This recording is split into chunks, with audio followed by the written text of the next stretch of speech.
जिसकी मेहनत से देश चमकता है, उसके अपमान करने में कोई नहीं है पीछे।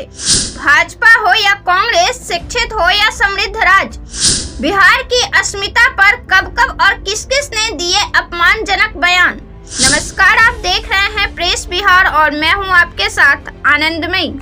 भारत एक देश है और यहाँ किसी को भी देश में कहीं भी रोजगार करने और बसने की आजादी है।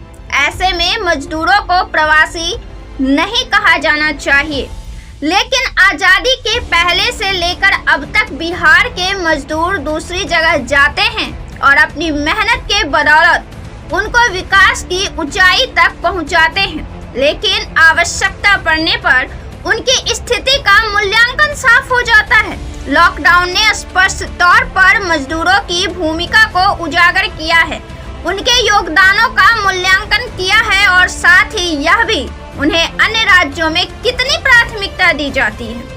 प्राथमिकता तो दूर की बात है, समय समय पर अपमानजनक शब्द उनके लिए प्रयोग में होता रहा है। कश्मीर से लेकर कन्याकुमारी तक, लेह से लेकर लद्दाख तक बिहारी मजदूर फैक्ट्री, खेतों और दफ्तरों में दिखते हैं। पंजाब देश में कृषि के मामले में सबसे पहले स्थान पर है। इसका सबसे बड़ा श्रेय बिहारी मजदूरों का है। छपरा, पूर्णिया, मोतिहारी जैसे मिथिलांचल से खेती करने वाले मजदूर अपनी मेहनत से पंजाब की खेती को चमकाते हैं। लेकिन यह पहली बार नहीं है जब तमिलनाडु से बिहारी पर अपमानजनक टिप्पणी की गई है, बल्कि कई बार ऐसे बयान सामने आए हैं जब बिहार की प्रतिष्ठा पर विवादित बयान दिए जाते हैं। इसमें पंजाब, महाराष्ट्र, गुजरात, केरल सभी राज्य शामिल हैं। ये राज्य शिक्षित भी हैं और समृद्ध भी। तमिलनाडु में बिहारी मजदूर से मारपीट का एक मामला सामने आया था। यह मामला काफी गरमाया और पुलिस एक्शन और कानूनी दांवपेच के बीच हजारों मजदूर बिहार लौट आए थे, जिसके बाद यह खबर सामने आई कि बिहार की टीम तमिलनाडु पुलिस से संतुष्ट है और मजदूर से काम करते रहने की अपील की गई थी। इसी समय इंडियन एक्सप्रेस में इस बात का जिक्र किया गया था कि बिहारी मजदूर वापस हो गए तो कई सेक्टर तमिलनाडु में ठप हो जाएंगे। दूसरा मामला महाराष्ट्र का है। 2008 में राज ठाकरे ने उत्तर भारतीयों को महाराष्ट्र से बाहर करने का अभियान छेड़ दिया था। अफरा तफरी का माहौल बन गया था और स्थिति बिगड़ चुकी थी, जिसके बाद लालू यादव, नीतीश कुमार और रामविलास पासवान ने प्रधानमंत्री मनमोहन सिंह से मुलाकात की थी और यहां राष्ट्रपति शासन लगाने की मांग उठी थी। 2020 के मार्च में लॉकडाउन के बाद 17 लाख प्रवासी मजदूरों के खाते में राज्य सरकार ने 1,000 राहत राशि भेजी थी। इस समय मजदूरों को घर लौटने में दिक्कत का सामना करना पड़ा। वे लंबी दूरी पैदल तय करने को निकल पड़े और कुछ घटनाएं भी हुई और मजदूरों की तरफ पूरे देश का ध्यान गया।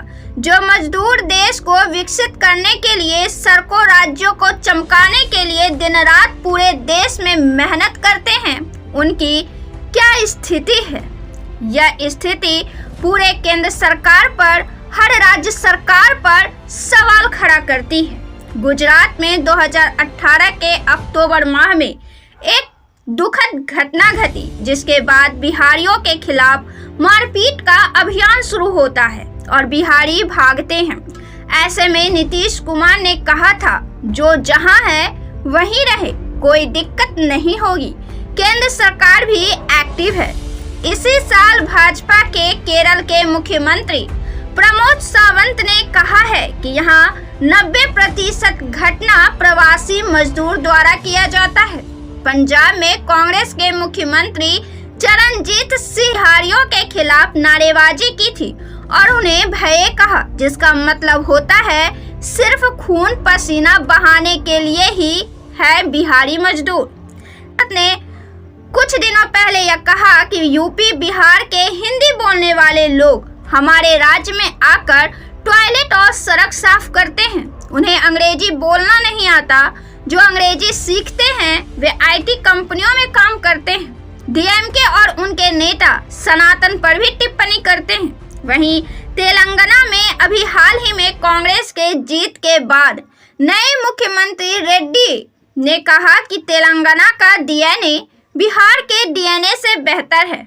ये पहली बार नहीं था जब डीएनए पर विवादित बयान दिए गए थे। बिहार के डीएनए को राजनीति में फिर से वापस लाया गया था, बल्कि इसके पहले भी पीएम मोदी ने नीतीश कुमार पर हमले करते हुए साल 2015 में बिहार की एक रैली में डीएनए पर टिप्पणी की, जिसके बाद बिहारियों का और अपना डीएनए सैंपल पीएम मोदी को भेजने की नीतीश कुमार ने बात कही थी।